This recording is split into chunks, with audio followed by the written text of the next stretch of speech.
ज्ञानंद रूप कहावे,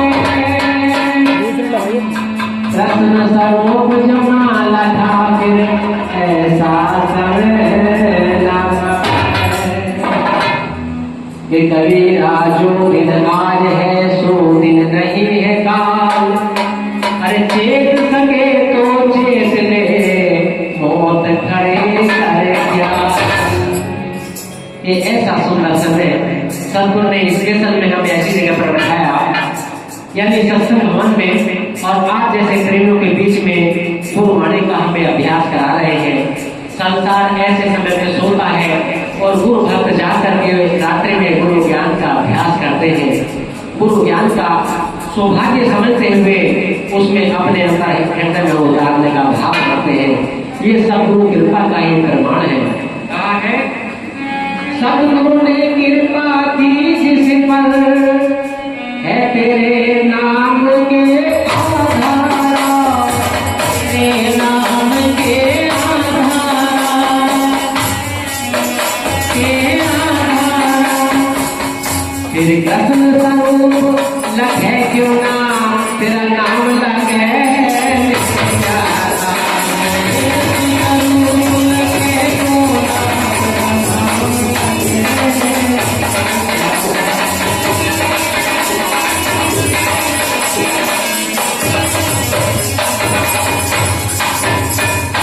यहाँ पर गुरु महाराज ने कहा है सदगुरु ने कृपा की जिस पर। यहाँ सब पर नहीं कहा, जिस पर कृपा की है वही को ज्ञान को सुनते हैं। बगैर उनकी कृपा के ज्ञान को सुनना बहुत बड़ी बात है। जो जिनको ये ज्ञान प्यारा लगा, जिनका दस्तक हरे राम में विश्वास हो गया, तो समझ लीजिए उनका तो कल्याण हो गया। बस इसको सुमन को जितना हम पढ़ाते चलेंगे, थोड़े बहुत सुमन में बात नहीं बनेगी। स्वामी जी कह रहे हैं मन मन भूले हरि का नाम और अष्टोयाम सुमन। हे प्राणी, आठों पहर से मरने से बात बनेगी। सभी संतों ने यही बात कही है। बाबा पानक देव जी कह रहे हैं, अभी हमारे भगत जी ने बताया कि स्वामी जी पहले बाबा पानक देव जी के तो गद्दी पर आए थे, वहां से हमारा संबंध भी है। जो उनका ज्ञान है उस ज्ञान से भी हमारा संबंध रहा है। चूंकि ज्ञान कोई भी एकाकी नहीं है। वो कह रहे हैं आठ पहर हृदय हरि सुमरे, तो गति निर्मल होए, नहाए धोए, तीरथ व्रत करे पानव यम नहीं छोड़े। जो संसार नहाने धोना तीरथ व्रत उपवास की बात करता है, ऐसे साधन से हम यम की त्रास से नहीं बच सकते। केवल नाम का सुमरन ही, और वो भी निरंतर, ये हमें काल की त्रास से बचा सकता है। और स्वामी जी से हमने संध्या मंडला में यही निवेदन किया है कि दयाधार स्वामी अपना करियो, काल जाने से न्याय की जो। ये काल बड़ा बलवान है। देखते हैं सामने सामने जवान चले जाते हैं और बुजुर्ग बैठे रहते हैं। यानी जिसका समय आ गया उसको जाना ही पड़ेगा। निर्धारित समय के लिए हम यहाँ पर आए हैं और स्वामी जी को कहना पड़ा जो समय ब्रह्म की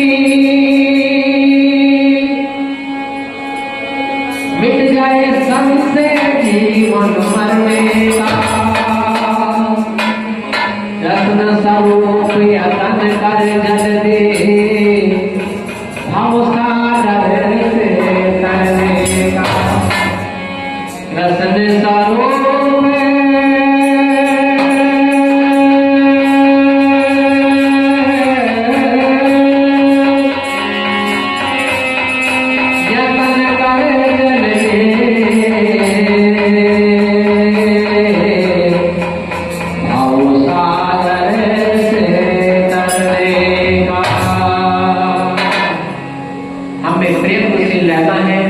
अभ्यासरत रहना है। थोड़ी सी भी चूक हो गई तो फिर वो समय हमें वापस मिलने वाला नहीं है। स्वामी जी शब्द रूप में हमें कैसे यम का फंदा काट रहे हैं। वाणी के बोल है शब्द स्वरूपी हम चले आए, काट नियम का फंदा। हम शब्द रूप में हैं और जो शब्द चल रहा है ये शब्द तुम्हारा यम का फंदा काटेगा। मित्रों, ऐसा हमें गुरु महाराज उपदेश कर रहे हैं। शब्द स्वरूपी हम चले आए,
Thank you.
ये परमात्मा का सच्चा मंदिर है।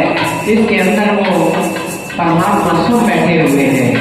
वैसे तो वो हर जगह मौजूद है, लेकिन इसके अंदर जो बैठा है परमात्मा, वो सच्चा उसको हम प्राप्त करने का लिए साधन कर रहे हैं।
और अंतिम पंक्ति में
तो पहले हम गुरु महाराज की बात को मान लें और मान लिया प्रेम में बात को मान लिया जाता है और फिर गुरु महाराज उसे जना भी देते हैं कि देख नहीं तेरे अंदर हूं। पहले जाना नहीं जाता, पहले प्रेम में मान लिया जाता है कि गुरु महाराज जो बात को कह रहे हैं वो बिल्कुल सही कह रहे हैं कि यम का फंदा जो कटेगा ये हमारा इस शब्द से ही कटेगा। शब्द ही धरती, शब्द ही आकाश, शब्द ही शब्द भयो प्रकाश, सगली सृष्टि शब्द के पाछे, नानक शब्द घटा घट आचे। वो शब्द हर एक घट से हो रहा है। स्वामी जी कह रहे हैं सुन अटारी पर बहुत प्राणी रुद्ध है, सुन के अनंत के साथ तो उस अनंत की आवाज को सुन करके, चूंकि वाणी में भी तो हमने कहा है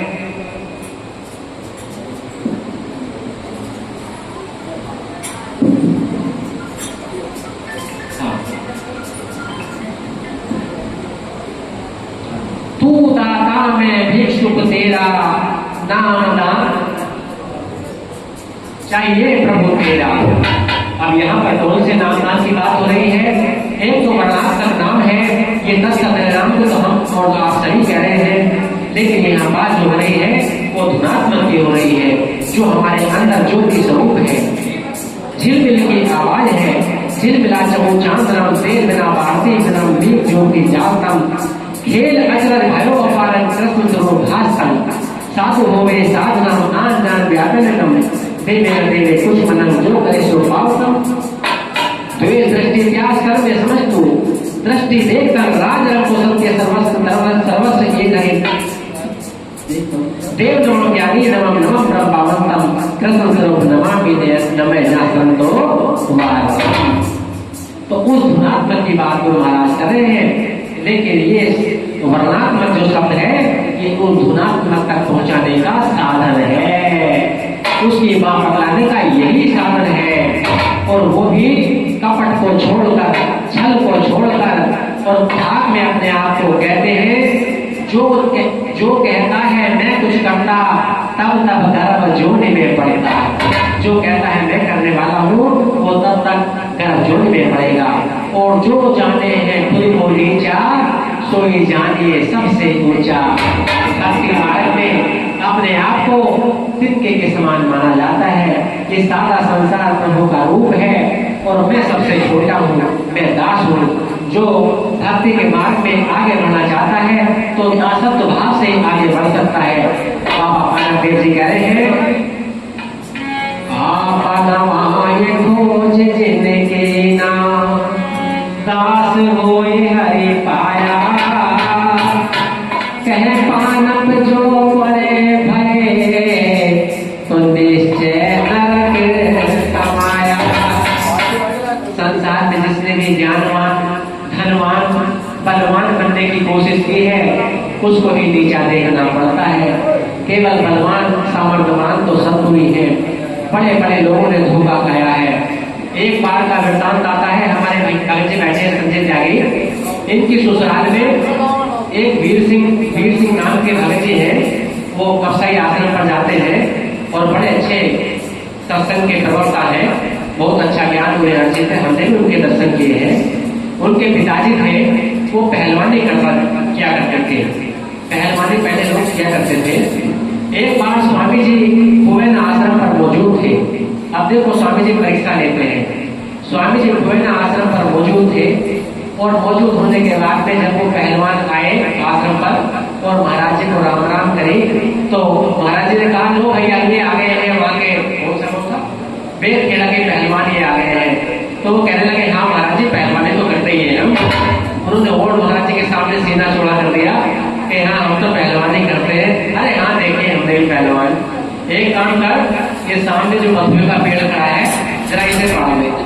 उन्होंने कहा, महाराज जी इतनी छोटी सी बात बताइए, कोई बड़ी बात बताती तो होती नहीं। अरे नहीं तो इसे तो पाड़ दे। अब साहब उन्होंने जो है वैसे 2 मिनट से पहले तो उस पेड़ को पाड़ना चाहा, लेकिन वो पहले तो पेड़ नहीं उठा। फिर दूसरे पूरे एक हाथ से जोड़ लगाया, पेड़ नहीं उठा। बथुए का पेड़, दोनों हाथ से लगा दिया जोड़, बथुए का पेड़ नहीं उठा। महाराज जी कहने लगे, ये दूसरा वाला पहलवान भी तो है तेरा भैया, इसे भी लगा ले, इसे भी लगा इसे पेड़ को पाड़ने के लिए। कहते हैं दोनों भैया ने मिलकर जोड़ लगाए, बथुए का पेड़ नहीं उठा। उसके बाद में महाराज जी कहने लगे, इनके चाचा थे जो लंबू लंबू कहते हैं, हमने भी उन्हें देखा है, हमने उनकी तेजे भी खाई है। बड़े लंबे थे और केवल हड्डी शरीर में मांस में नहीं। महाराज जी बोले, लंबू तू पाड़ इस पेड़ को। इन पहलवानों को तो देख लिया और जैसे उन्होंने इस पेड़ को छुआ, पेड़ को पड़ करके लगेगा। तो गुरु महाराज के चरणों में पड़ गए। महाराज जी हम तो झूठ का अहंकार लिए करते थे, सब कुछ तो आपकी कृपा से ही है, ये झूठा अभिमान। स्वामी जी ने कहना भी पड़ा कि इस तन पे मत मान कर, इस तन पे मत मान कर, ये है खाक समान, भूले मन कर बंदगी, ये सतगुरु करे बयान। गुरु महाराज कह रहे हैं, मन तू भूला हुआ है, तू तो बंदगी करने के लिए आया था, इबादत करने के लिए, अपनी पूजा अर्चना के लिए तुझे मनुष्य का शरीर मिला था जो 84 लाख योगी में सर्वश्रेष्ठ है। और इस मनुष्य तन में जिन्होंने परमात्मा की भक्ति की है, परमात्मा ने उनके कार्यों को संवारा है। एक कबीर साहब की वाणी आती है, धरना भरत का खेत उगाया, नामदेव की छान छवाई। नामदेव जी की छान यानी छप्पर छवाया था भगवान ने और धरना भरत का खेत उगाया था।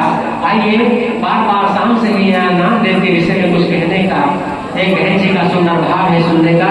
उनके भाव को सिर माथे रखते हुए और गुरु चरणों में करते हुए और गुरु महाराज के भक्तों के चरित्र पढ़ने से, भक्तों की गाथाओं को सुनने से भी सीधा प्रेम परमात्मा के चरण में बढ़ता है। बोलो श्री कृष्ण भगवान की।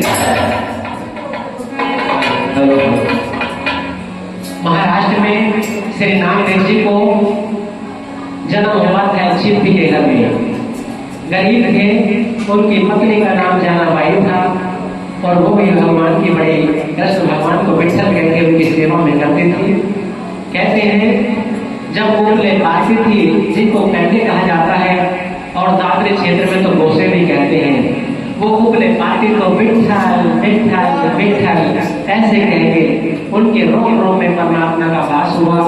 नामदेव जी सत्संग के बड़े प्रेमी थे, जैसे आप लोग सत्संग के बड़े प्रेमी हैं। जहाँ भी सत्संग की बात आती है तो अपना समय निकालते हैं और गुरु कृपा के पात्र बनते हैं।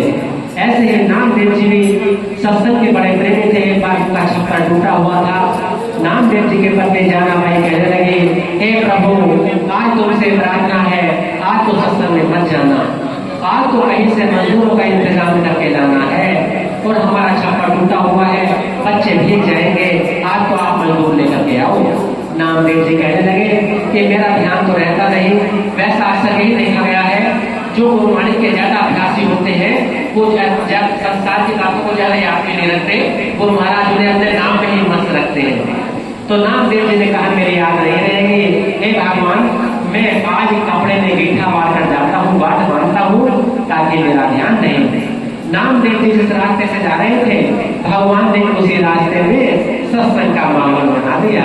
जैसे आज हमारे डॉक्टर रकीब साहब के परिवार से और आप सभी प्रेमियों के माध्यम से सत्संग की ज्ञान गंगा में हम स्नान कर रहे हैं, ऐसे ही जब नामदेव जी वहां जा रहे थे, नामदेव जी को श्रवण हुआ सत्संग की बात का, तो नामदेव जी वहां सत्संग में बैठ जाते हैं और आगे क्या होगा इससे पहले जयकारा लगाओ, बोलो श्री कृष्ण भगवान की जय। नामदेव छपर छाने को देने का मजबूर गया, रास्ते में कुछ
तुझे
यहाँ पर तो रात्रि में सत्संग की व्यवस्था है, रात्रि में सत्संग हो रहा है, लेकिन जिस काल की ये बात चल रही है उस समय दिन में सत्संग हो रहा था।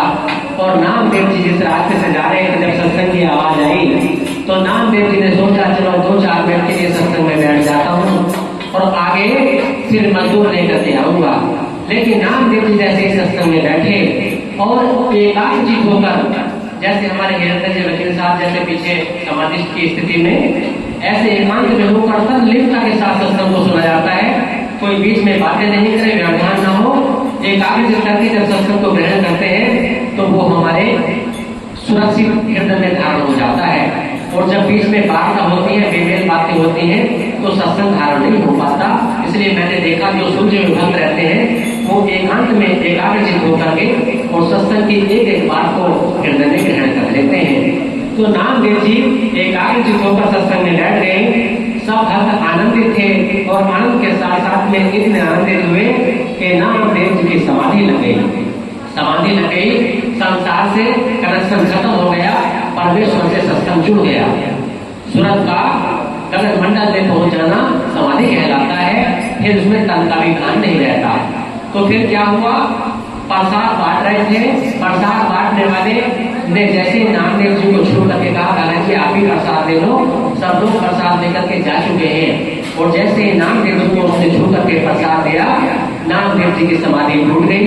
और समाधि टूटी तो ध्यान उस गांठ पर गया जो अपनी पत्नी से ये वादा करके आए थे कि आज मैं सत्संग में नहीं जाऊंगा, आज तो मैं मंजूर लेकर के ही आऊंगा। लेकिन क्या होता है, शाम का वक्त हो गया था, पूरे दिन नामदेव जी सत्संग में स्नान कर रहे थे। शाम का वक्त हुआ, नामदेव जी उधर उधर होते हैं लेकिन कोई मजदूर नजर नहीं आता। और आगे भगवान सब मजदूर बनकर उनका छप्पर बांधेंगे। बोलो श्री कृष्ण भगवान की छप्पर छप्पर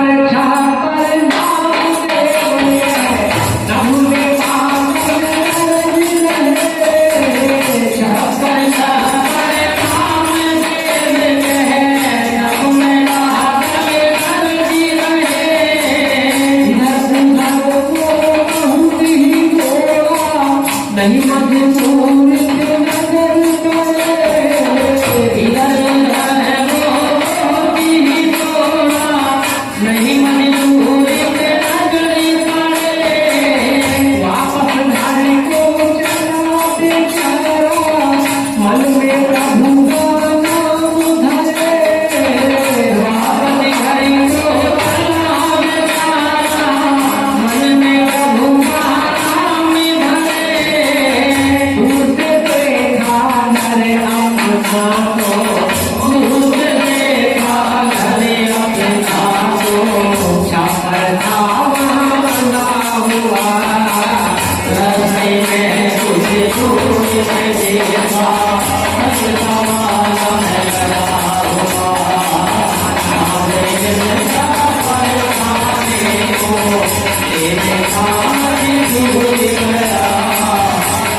नामदेव जी डरे सहमे और अपने घर की तरफ को आते हैं।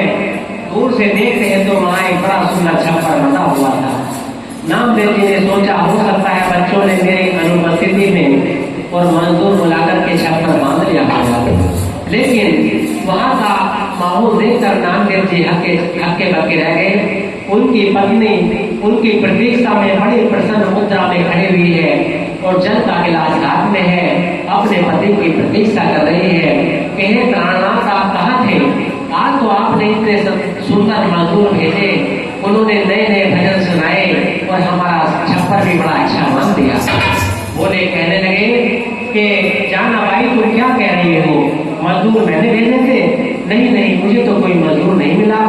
फिर तुमने पैसे कहाँ से दिए? बोले वो जो मजदूर आए थे वो कह रहे थे कि भगत जी हमें रास्ते में मिले हैं और उन्होंने हमें मजदूरी दी है और उन्होंने हमें भेजा है। बोले मेरे पास तो मजदूरी के पैसे ही नहीं थे, ना मुझे कोई मजदूर मिला। ये तो भगवान विठल ने आकर के और आज मजदूर बन करके इस छप्पर को बांध दिया। तो नामदेव जी की पत्नी कहती है और नामदेव जी सुनते हैं, उनका रोम रोम पुलकित मान हो जाता है और भगवान के दर्शन करके। और ये बात हम नरसिंह कथा में भी सुनी कि मन मगन हुए नरसिंह जी, मेरी खबर ले भगवान ने, नाई को दर्शन दिए और रह गया कंगाल। आज मैं कंगाल रह गया, आप सबको भगवान के दर्शन हो गए। नामदेव जी भी मिलाप करते हैं, पूरा परिवार लोटपोट हो रहा है। और उससे पहले जाना भाई क्या समझा रही है? पत्नी जाना कभी कभी मजबूर गए, पत्नी जाना अभी अभी मजबूर गए। छप्पर बांधा बहुत ही सुंदर भजन सुनाए नए, छप्पर बांधा बहुत ही सुंदर भजन सुनाए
भक्तजनों, नामदेव जी जहाँ पर भगवान खड़े हुए थे वो अपनी पत्नी से पूछ रहे हैं कि भगवान कहाँ पर खड़े हुए थे।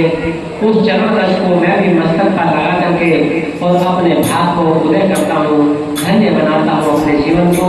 और नामदेव जी की कृति बन गई, लोटपोट हो रहे हैं और उनके साथ में उनका परिवार भी लोटपोट हो रहा है। परमात्मा के प्रति अधुर धारा चल रही है और कैसा एक विरह